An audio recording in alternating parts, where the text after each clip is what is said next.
Last update. उसके बाद हम लोग ऑलमोस्ट 8 से 10,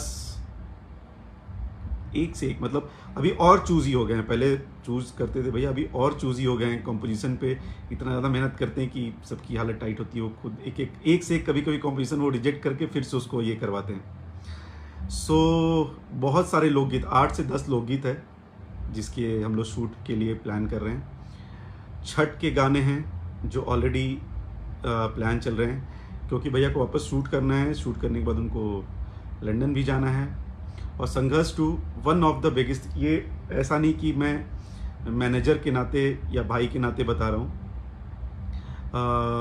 मैं एक भोजपुरी इंडस्ट्री का एक छोटा सा इंसान ये चीज़ बोलता है देख के, और फिल्म इंडस्ट्री का एक पार्ट है।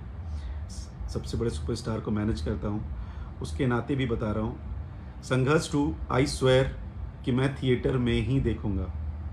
तो रत्नाकर भैया, वर्ल्ड वाइड रिकॉर्ड्स, आप इस पूरी कंपनी को, रत्नाकर भाई, आप सबको दिल से बहुत बहुत शुक्रिया है।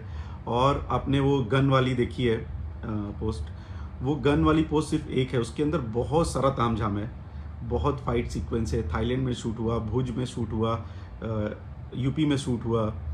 तो मेरे ख्याल से अभी तक पिछले 2.5 साल से जब से मैं देख रहा हूँ, सबसे लंबा शेड्यूल संघर्ष 2 का था।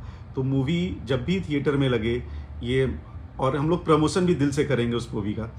और आप लोग से भी रिक्वेस्ट है कि जैसे आप लोग बाकी पिक्चरें हिंदी की या तमिल तेलुगु देखते हो, आप ऐसी पिक्चर बनी है, भोजपुरी में भी बड़ी मूवी बनी है जिसको आपके सपोर्ट की ज़रूरत रहेगी। क्योंकि आप जब मूवीज़ को सपोर्ट करोगे तो मूवी भी बहुत अच्छी बनेगी। आप भैया का लुक उसमें देख रहे हो, फाड़ है, मतलब जवान, बुढ़ा, मिड एज, सब बहुत बहुत बम फाड़ पिक्चर है। तो मुझे बहुत पसंद आई। तो संघर्ष 2 कंप्लीट हो गया है, शेड्यूल रैप अप हो गया है, एंड अब पोस्ट प्रोडक्शन के लिए मूवी चली गई। तो अभी हम फिर 10-11 तारीख से नेक्स्ट मूवी पे आएंगे। उसके पहले गाने गाने और गाने ये बन रहे हैं और शूट होंगे, और अच्छे अच्छे शूट होंगे।